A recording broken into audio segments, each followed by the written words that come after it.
మిమ్మల్ని హృదయపూర్వకంగా శుభాకాంక్షలు తెలియజేస్తా ఉన్నాం. ఈరోజు మా వర్కింగ్ ప్రెసిడెంట్ కేటీఆర్ గారిని ఉద్దేశించి కొండా సురేఖ గారు రాష్ట్ర మంత్రి గారు ఒక అభ్యంతరకరమైన వ్యాఖ్యలు చేశారు. దాన్ని మేమందరం కూడా తీవ్రంగా ఖండిస్తూ ఉన్నాం. వాళ్ళ పనితీరు అంటే పని లేకపోతే వెనకటికి మన సామెత చెప్తారు, పని లేని ఆయన ఏదో పిల్లి తలకాయ కొరిగినట్టు. మేముంటే కేసీఆర్ గారు ఈరోజు అధికారంలో ఉంటే బీఆర్ఎస్ 10 ఏళ్ళ అధికారంలో ఉన్నప్పుడు మహిళలందరికీ బతుకమ్మ చీరల్ని పంచేవాళ్ళం. ఎంగిలి పూల బతుకమ్మ రాష్ట్రంలో మహిళలందరూ దసరా పండుగను రాష్ట్ర పండుగ చేసిన తర్వాత మహిళలందరికీ దసరా కానుకగా బతుకమ్మ కానుకగా చీరలు ఇచ్చినాం. ఆ సంస్కారం లేదు, ఆ ప్రభుత్వానికి లేదు, ఆ ముఖ్యమంత్రికి లేదు, ఆ మహిళా మంత్రులకు లేదు. కానీ ఈ రాష్ట్రంలో మహిళల్ని ఉన్న 2 మహిళలు కూడా రాష్ట్రంలో ఉండే మహిళల సంస్కారం అంటే వాళ్ళిద్దరే సంస్కారవంతులు, అందరూ వాళ్ళనే గౌరవించాలి. వాళ్ళకి ఎవరేం చేసినా చీమ చిటుక్కుమన్నా వాళ్ళని ఎవరు ముట్టుకోవద్దు, అందరూ వాళ్ళ వైపే ఉండాలి. కానీ మిగతా మహిళలు మహిళలు కాదు, మనుషులే కాదు, వాళ్ళ కుటుంబాలు లేనట్టు మాట్లాడుతున్నారు. ఇది నిజంగా శోచనీయం. దీన్ని తీవ్రంగా ఖండిస్తూ ఉన్నాం. ప్రభుత్వం వచ్చిన ఇన్ని రోజుల్లో మహిళల మీద దాడులు జరిగినా, హత్యలు జరిగినా, ఆత్మహత్యలు జరిగినా, రేపులు జరిగినా ఏ రోజు మాట్లాడలేదు. వాళ్లే పైపెచ్చు మహిళా నాయకురాలై ఉండి రాష్ట్రంలో అనేక మంది మహిళల గురించి మరి చాలా పలచన చేసి మాట్లాడారు. ఉదాహరణకు కవిత గారి గురించి ఆమె జైల్లో ఉండి బాధపడుతుంటే ఆమెదో రుద్రాక్ష మాల వేసుకుంది, తాళి అడుగుతుందట. ఆమె తాళి వేసుకుంది నేను ఎప్పుడు చూడలేదు. మరి కవిత గారి ఇంట్లో సురేఖ రోజు ఉండదు కదా. ఈరోజు మొన్న కొండా సురేఖ గారి పైన ఏదో ట్రోల్ చేసిండ్రు. ఆ డీపీలో హరీష్ రావు గారి ఫోటో ఉంది అని చెప్పి తెలిస్తే దాన్ని బీఆర్ఎస్ పార్టీ ఎవరు చేసినా, బీఆర్ఎస్ అయినా వ్యక్తిగతంగా అయినా వ్యక్తులైనా దాన్ని శిక్షించాలి. దాన్ని తీవ్రంగా ఖండిస్తున్నాం. ఇది కరెక్ట్ కాదు అని చెప్పి మేము అందరం కూడా ముక్త కంఠంతో దాన్ని ఖండించాం. ఆ ట్రోలింగ్ని చూసింది 10 పైసల వంత అయితే కొండా సురేఖ గారే ప్రెస్ మీట్ పెట్టి ఆ ట్రోల్ అయిన వార్తల్ని ఆమె చూపించుకుంటూ ఏడ్చుకుంటూ, రాజకీయాల్లోకి వచ్చినప్పుడు అన్ని గట్స్ ఉండాలి, ధైర్యం ఉండాలి, గట్టిగా మాట్లాడే ఇది ఉండాలి. అందరినీ తిట్టడానికేమో నోరు నెత్తిన పెట్టుకొని మాట్లాడతావు, నీకెవరో ఏదో అంటే కన్నీళ్లు పెట్టుకుంటావు. ఈ రాష్ట్రంలో చాలామందిని చాలా రకాలుగా మరి మా పార్టీలో ఉండే నాయకులను కూడా ఇష్టం వచ్చినట్టు ట్రోల్ చేశారు. అప్పుడు మీ నోర్లు మూతపడ్డాయి. నిండు అసెంబ్లీలో ముఖ్యమంత్రి, మహిళా శాసనసభ్యులను, మాజీ మంత్రులను పట్టుకొని ఈ అక్కలను నమ్ముకుంటే మీ బతుకు బస్టాండ్ అని చెప్తే ఈ అక్కలతో పాటే ఆ అక్క కూడా ఉండే అప్పుడు మంత్రిగా. కనీసం దాన్ని ఖండించలేదు, మాట్లాడలేదు. తెల్లారి 5-6 గంటలు అసెంబ్లీలో రోజంతా నిలిచి ఉండి మాకు సమయం ఇవ్వండి, ఇది ఎందుకు మాట్లాడాల్సి వచ్చిందని అడిగితే కనీసం మద్దతు కూడా ఇవ్వలేదు, గంటల తరబడి నిలబడితే. కానీ ఇవాళ తనకెవరో ట్రోల్ చేసినని చెప్పి ఏడ్చుకుంటా మరి తను మాట్లాడుతూ ఉంది.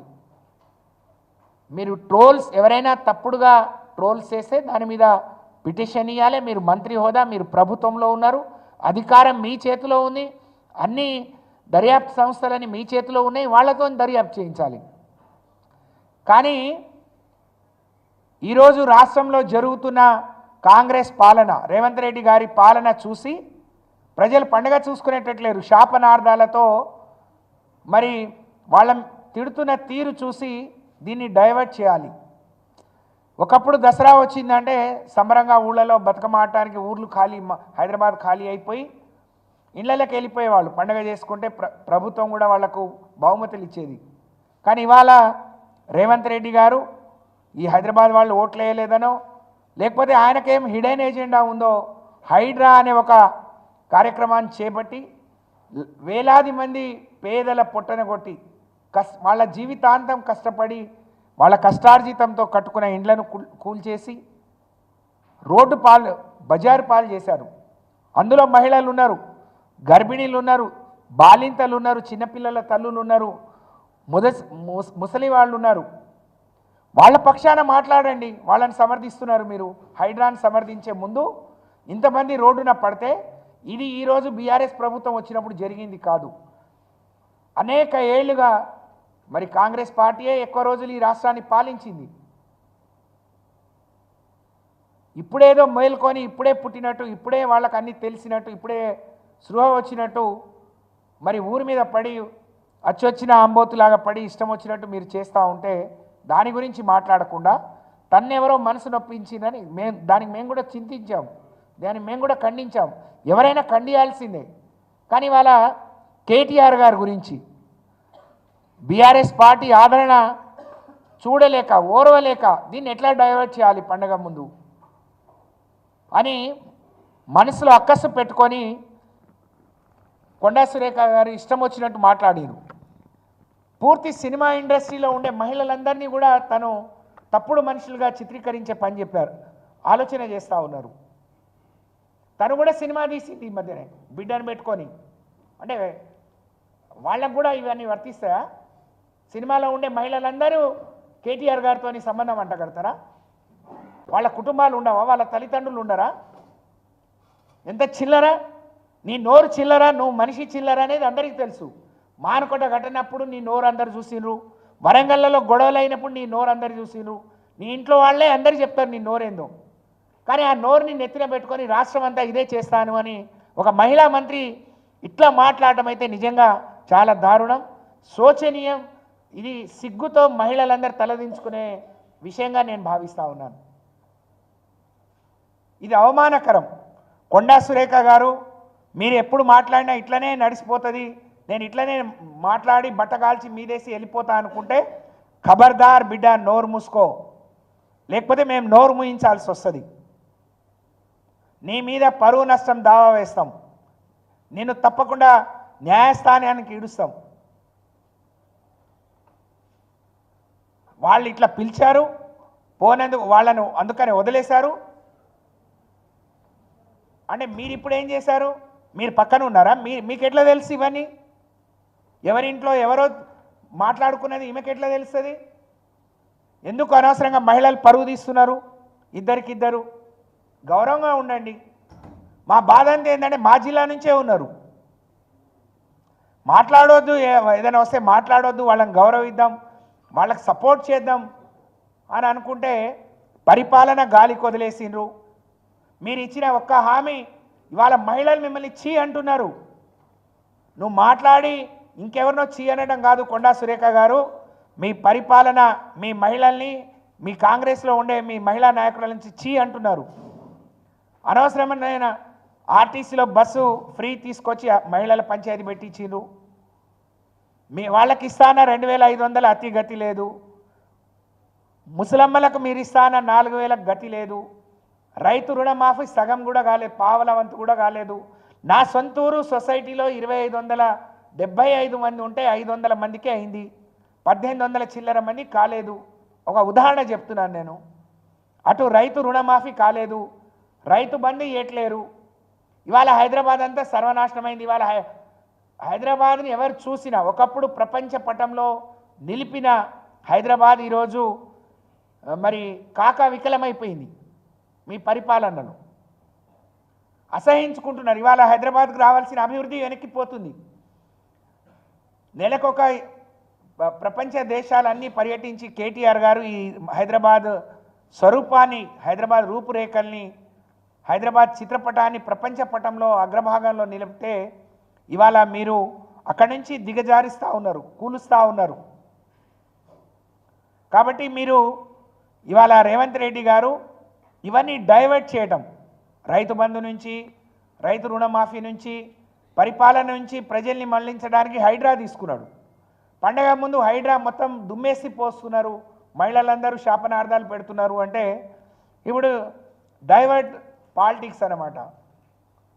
మహిళా మంత్రులను సికండీలుగా పెట్టుకొని ఇవాళ రేవంత్ రెడ్డి గారు ఈ ప్రభుత్వం వాళ్ళను ముందుకు నడిపిస్తూ వాళ్ళతో ఇష్టం వచ్చినట్టు మాట్లాడిస్తూ మరి ఏదైనా చేయవచ్చు అని అనుకుంటున్నారు. ఇది పొరపాటు. ఇవాళ మిమ్మల్ని అసహించుకునే పరిస్థితి వచ్చింది. వాళ్ళ మిమ్మల్ని అసహించుకుంటున్నారు. మేము కూడా మహిళలుగా సిగ్గుపడుతున్నాం. ఇన్నేళ్ళు రాజకీయం చేసినాం. మంత్రి ఒకసారి కావచ్చు, ఎమ్మెల్యే ఒకసారి కావచ్చు, కానీ 30-35 ఏళ్ళుగా ప్రజా జీవితంలో ఉన్నాం. ఇంత సంస్కారహీనమైన మాటలు ఒక నాయకుడిని టార్గెట్ చేసుకొని మాట్లాడటం అంటే ఇప్పుడు అర్థమవుతా ఉంది. ఇవాళ కేసీఆర్ గారు వాళ్ళకి సమయం ఇద్దాం బయటికి రావద్దు అనుకుంటే కేటీఆర్ గారు చేస్తున్న పనితీరు, హరీష్ రావు గారు చేస్తున్న పని, ప్రజలకు అందుబాటులో ఉంటున్న తీరు, ప్రజల నుంచి వచ్చిన వ్యతిరేకతను, వాళ్ళు రోజు రోజుకు వాళ్ళ పడిపోతున్న గ్రాఫ్ని ఏ విధంగా సరి చేసుకోవాలి, ఏ విధంగా దాని నుంచి డైవర్ట్ చేయాలి అని చెప్పి మరి కొండా సురేఖ గారు ఇదంతా మాట్లాడినారు. దీన్ని తీవ్రంగా ఖండిస్తూ మీ నోరు అదుపులో పెట్టుకోండి. కొండా సురేఖ గారు ఆలోచించాలి. అంటే ఆమె మాట్లాడిన చాలా గొప్ప మాటలు అందరూ హర్షిస్తారంటే నిన్ను అందరూ అసహించుకుంటున్నారమ్మా. నాకంటే వయసులో పెద్దదానివి, నాతో పాటు రాజకీయాల్లోకి వచ్చావు, కానీ నీ మాటలు నువ్వు మానుకోట్లో ఏం మాట్లాడినావు, ఎవరెవరిని ఏం మాట్లాడినావో రైల్వే స్టేషన్ సాక్షిగా మాట్లాడినావు, ఎవరి ఇంట్లలో కాదు.